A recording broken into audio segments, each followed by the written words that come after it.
अस्सलाम वालेकुम रहमतुल्लाहि वबरकातुहू। आज की इस वीडियो में मैं आप लोगों से बताने वाला हूं कि एसएसपी की स्कॉलरशिप शुरू हो चुकी है। जिनके भी बच्चे फर्स्ट स्टैंडर्ड से लेकर डिग्री तक पढ़ाई कर रहे हैं वो एसएसपी स्कॉलरशिप के लिए अप्लाई कर सकते हैं। तो एसएसपी के स्कॉलरशिप में अप्लाई करने से पहले आप लोगों को किन बातों का ध्यान रखना है।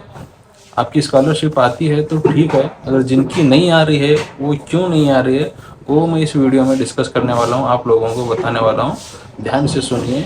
सबसे पहले तो आप लोगों का नाम जो है आपके बच्चों का हो या आपका हो, आधार कार्ड में और स्कूल के डॉक्यूमेंट्स में और आपके बैंक डिटेल्स में और इनकम में, कास्ट में, इन सारे डॉक्यूमेंट्स में आपका नाम बिल्कुल सेम होना चाहिए।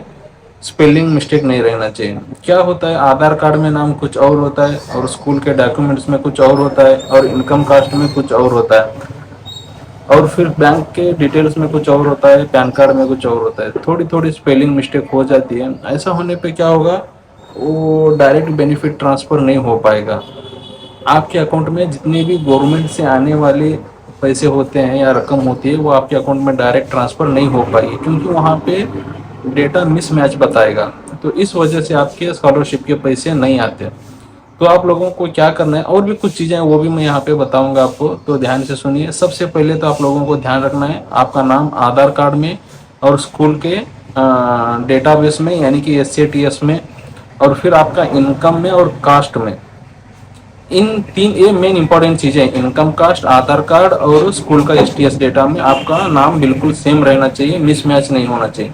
उस पर मिसमैच होगा तो वहाँ पे वो बता ही देगा कि your data is mismatch, you can not continue. तो इसलिए आप लोगों को ध्यान रखना है, अगर मिसमैच हो रहा है, स्पेलिंग मिस्टेक है, तो आप स्कॉलरशिप का लास्ट डेट सरने से पहले आप लोगों का नाम जो है अपडेट करा लीजिए। और दूसरी चीज़ क्या करना है आपको, आपके बैंक अकाउंट्स में NPCI एक्टिवेट कराना है। अगर NPCI नाम सही है, आधार कार्ड में भी नाम सही है और स्कूल के डॉक्यूमेंट्स में भी नाम सही है और इनकम कास्ट में भी नाम सही है, फिर भी आपकी स्कॉलरशिप नहीं आ रही है, तो इसका मतलब है कि आपके बैंक अकाउंट्स में NPCI एक्टिवेट नहीं है। इस आप बैंक विजिट करिए, वहाँ पे क्लर्क या किसी भी से बात करिए कि हमारे बैंक अकाउंट में NPCI एक्टिवेट है या नहीं है, चेक करने के लिए बोलिए, वो चेक करके देगा।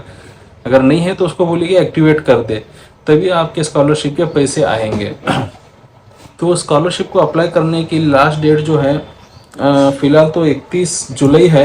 हो सकता है फिर इसको एक्सटेंड करके अगस्त 30 से 31 अगस्त तक भी कर दे। तो अब सबसे पहले जो है आपका और आपके बच्चों का इनकम कास्ट बना लीजिए। बैंक अकाउंट, बच्चे अगर छोटे हैं, 10 साल से कम उम्र के हैं, तो उनका पेरेंट्स के साथ में, माँ के साथ या बाप के साथ, किसी एक के साथ में उनका जॉइंट अकाउंट ओपन करवा लीजिए। फिर आधार कार्ड और स्कूल के डॉक्यूमेंट्स में नाम सेम है या नहीं वो चेक करके उसको अपडेट करा लीजिए। अगर ये सारी चीज़ें आपकी करेक्ट होंगी तो फिर स्कॉलरशिप डायरेक्ट आपके अकाउंट में आ जाएगी, उसको कोई रोक नहीं सकता। अब फर्स्ट स्टैंडर्ड से लेके 7 स्टैंडर्ड तक तो 1000 ही होती है, उसके बाद से फिर 8 से लेके 10 स्टैंडर्ड तक 3500 कुछ स्कॉलरशिप आती है। ऐसा नहीं है कि वही हमें तो स्कॉलरशिप ही आती नहीं, हम इतने साल से अप्लाई कर रहे हैं। इनमें से कोई एक मिस्टेक हो सकती है आप लोगों की, इस वजह से आपकी स्कॉलरशिप की अमाउंट नहीं आ रही है। तो ध्यान रहे इन सब चीज़ों में कोई ना कोई थोड़ी सी भी स्पेलिंग मिस्टेक ना रहे।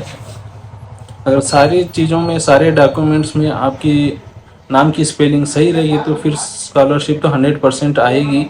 बस ध्यान रहे कि आप, बहुत से स्टूडेंट्स के अकाउंट्स में NPCI एक्टिवेट नहीं रहता है और लोग क्या करते हैं, अकाउंट तो खुलवा देते हैं पेरेंट्स के साथ में, बच्चों का जॉइंट अकाउंट खुलवा देते हैं, उनको 3 साल 4 साल 5 साल तक कभी उसको उसकी तरफ देखते भी नहीं। तब क्या हो जाता है, बैंक अकाउंट वो होल्ड पे कर देते हैं, डीएक्टिवेट कर देते हैं या फिर उसको फ्रीज कर देते हैं।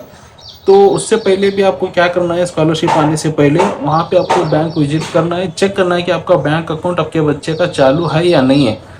या फिर आपको महीने में, 6 महीने में या साल में एक बार बैंक विजिट करना है, आपके बच्चे के अकाउंट में कुछ ट्रांजैक्शन करना है, कम से कम बैलेंस ही चेक कर लीजिए या फिर स्टेटमेंट ही देख लीजिए, पासबुक प्रिंट ही करा लीजिए। आप अकाउंट बना के छोड़ दिए, वहाँ पे कुछ भी नहीं कर रहे, तो फिर वो अकाउंट होल्ड कर देते हैं उसको। वहाँ पे कुछ ट्रांजैक्शन नहीं हो रहा है इतने साल से, उनको पता, वो पॉलिसी है उनकी, इतने साल से यहाँ पे कुछ पॉलिसी नहीं हो रही, तो अकाउंट जो है ऑटोमेटिकली होल्ड में चला जाता है। तो ये भी आपको करना है। बैंक अकाउंट से रिलेटेड आपको मैंने कितने बातें बताया। बैंक में आपका नाम सही होना चाहिए, NPCI एक्टिवेट होना चाहिए, और आपको 6 महीने में या 1 साल में एक बार बैंक में कुछ ट्रांजैक्शन कर लेना चाहिए, या फिर वहाँ पे स्टेटमेंट तो अपने अकाउंट का ले लीजिए। ठीक है, इन सारी चीज़ों का ध्यान रखिए। स्कॉलरशिप की डेट ख़त्म होने से पहले पहले अपने बच्चों का स्कॉलरशिप फॉर्म भरिए ऑनलाइन में। Okay, thank you.